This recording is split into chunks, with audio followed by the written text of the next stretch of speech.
I think I'm a better politician today. I think I've learned also a lot on myself through this process. And I think we all became stronger. Now it's up to us to be united and get ready for the next election, beat la CAQ and avoid a referendum. Okay, that's pretty much everything you would have expected here, I think. Anyone who won, the provincial Liberal leadership say, that's Pablo Rodriguez. He did end up winning. He is the new leader, will be the new leader of the Quebec Liberal Provincial Liberal Party. David Heurtel is standing by. Our feature brought to you by, of course, Guaranteed Industries. Losing your cool? Don't worry. Call the pros at Guaranteed for commercial, industrial, and residential air conditioning. Keeping Montrealers cool since 1957. Guaranteed is a Canair Premier dealer. Call them at 514-342-3400. So, David, I'm not sure we can say much of a surprise. Pablo was the favorite going in. I know there was a lot of, the ABP, anyone but Pablo movement didn't seem to have made much of a difference. Surprise to you or not? I was not surprised that Pablo won. I was surprised that Charles Milliard finished second. I was surprised how tight the results were at the end, with a very convoluted Byzantine way of voting and points, which would take an hour to explain. But what this spells out for Pablo is the need to really make the Liberal Party for the next less than a year and a half until the election in 26. He really needs now to make the party his own.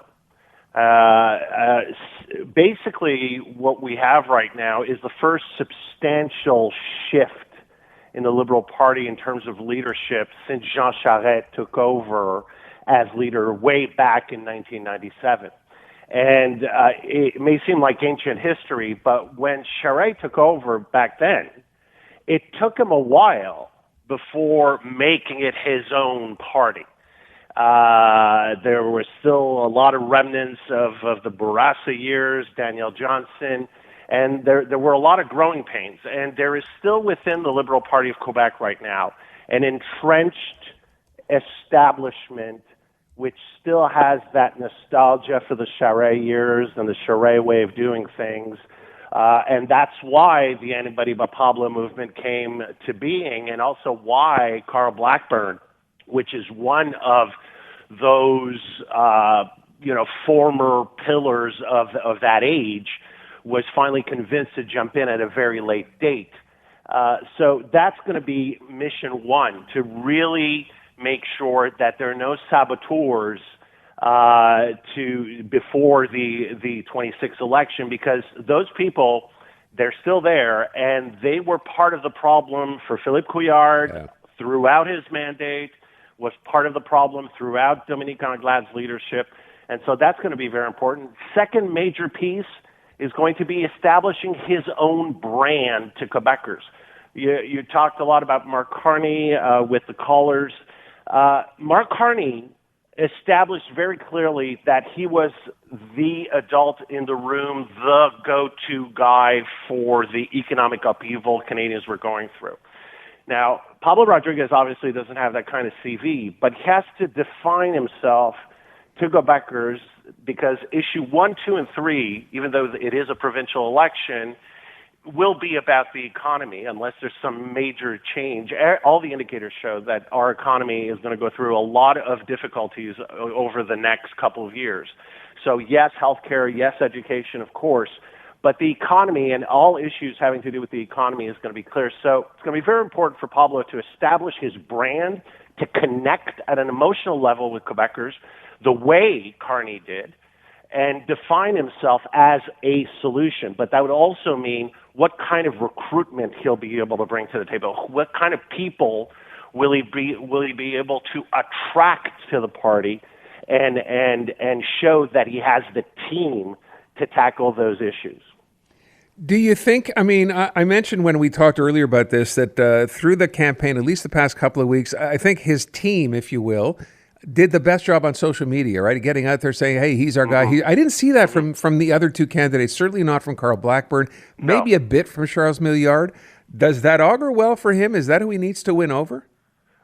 Media, I think media definitely needs to be won over. Obviously, there was a good start in terms of when the results were announced on Saturday. They hugged, and I think Charles Media established himself as a very serious, credible team member and part of that renewal that the Liberal Party of Quebec desperately needs. So I think he could be an interesting part of a completely revamped economic team. He has indicated he is still interested in running for the Liberals, something that Carl Blackburn has cast some doubt over after the results were announced. So he could definitely play a role for sure. All right, so let me move on from that and talk a little bit about what's going on in Kananaskis. You heard Mark Carney today. You heard the statement. He had meetings with Donald Trump. I may have asked you this last week, maybe not, but it seems everyone I ask about this, we had Colton Pralon earlier who's covering this for CTV, not really expecting a whole lot substantive to come out of this. So what's the point here? Well, the point, these events, they're on the calendar. I think everybody's kind of holding their breath with what's going on in the Middle East. I mean, that's one thing. And I think the playbook is pretty much written on doing these types of events with Donald Trump. And Mark Carney actually contributed in writing the last few pages of that book with his amazing performance at the White House. And so, with the clip you played earlier, the fact that he threw a bone at the president, praising him, calling him bold, but at the same time, I think the key to these meetings are the bilateral meetings. And the fact that Carney establishes himself as a statesman, as a world leader, but he's going to be meeting, like, for example, that big announcement on military spending last week. Well, where is it written that all of that money is going to have to go to U.S. military contractors, just like it would normally go to in the past, right? I mean, France is the second largest exporter of arms in the world after the U.S. So there are a lot of bilateral meetings set up with other leaders. The Prime Minister of India is there, Mr. Modi. That is huge.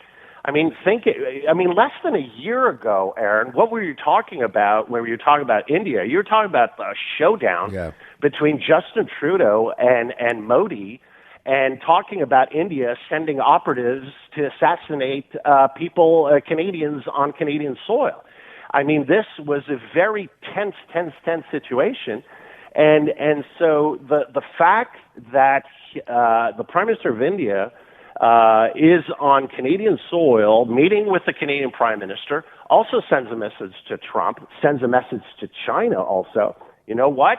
Supply chains, we can do that elsewhere than in China. We can do that with India. Okay. And those bilateral meetings are of great importance and a great consequence. So these meetings are very important. Sure, the photo ops with the 7 meeting and blah, blah, blah, and that's all nice and good. But there's the cloud about what's going on in the Middle East that kind of dampens, everybody's energy, because everybody's, monitoring this very closely, because this, if this escalates, this could be very consequential historically. But beyond that, I think the bilaterals and the redefining of Canada's relationship with Europe, but other major partners, is at play here. At the end of the day, you mentioned, of course, Narendra Modi being here. We know the Saudi Crown Prince is at these meetings. And for everybody saying, well, don't expect too much, I'm thinking, wow, we've never had a G7 like this, at least not in a while, where all these world leaders are there. Maybe we're underestimating what can come out of something like this. I think we are. It's because, look, I mean, a lot of these things, we may not see the results of this for a while. I mean, there's not, these are private meetings. So right now, with what's going on in the Middle East, we are seeing a redefining of the relationships and the power dynamic.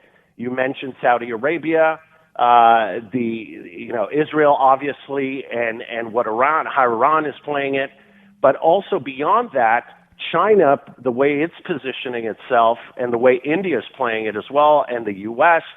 So there's a lot at play here, and the fact that Donald Trump has basically exploded the U.S. credibility in terms of international trade, what you're seeing now is the other players, the other major players, saying, okay, we have to adjust.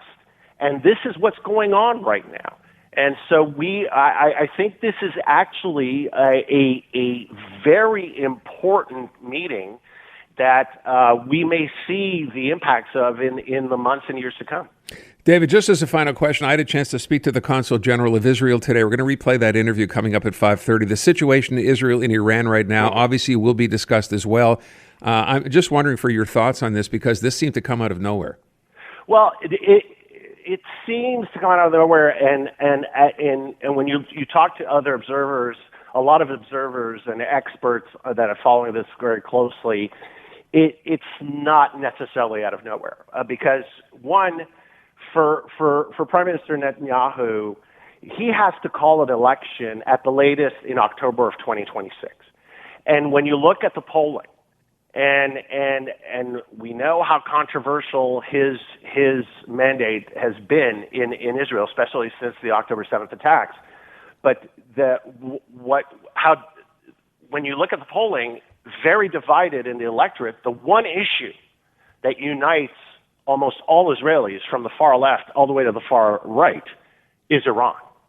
And these attacks right now, and the way Israel has been managing this conflict since the October 7th attacks, disabling Hamas, disabling Hezbollah, the targeted attacks to the military commanders and the leadership in Iran's military, not only over the last few days, but in the last several months and years, shows that there's definitely something happening right now, and the weakening of Iran is either going to lead to a complete redesign of the region, or the worst possible scenario, obviously, is that the fundamentalist regime over there decides to go down fighting in the worst possible way.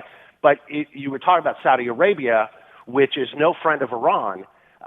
Saudi Arabia, while officially denouncing this, what you're seeing with Donald Trump's visit a few weeks ago, visiting only the major Arabian kingdoms and economies, avoiding Israel, this cannot be a coincidence, Aaron. I think there's a lot about redesigning what types of relationships there could be. And remember, before the October 7th attacks 2 years ago, Israel and Saudi Arabia were just on the verge of signing a major historic economic partnership deal. And I think right now there's something there. And as we are rethinking the global economy in the 21st century, I think everything is connected right now. And also it's part of the conversations in Kananaskis. I know. It's going to be the challenge all week just to say that 2 times in a row. David, thank you so much. I appreciate it. Have a great summer.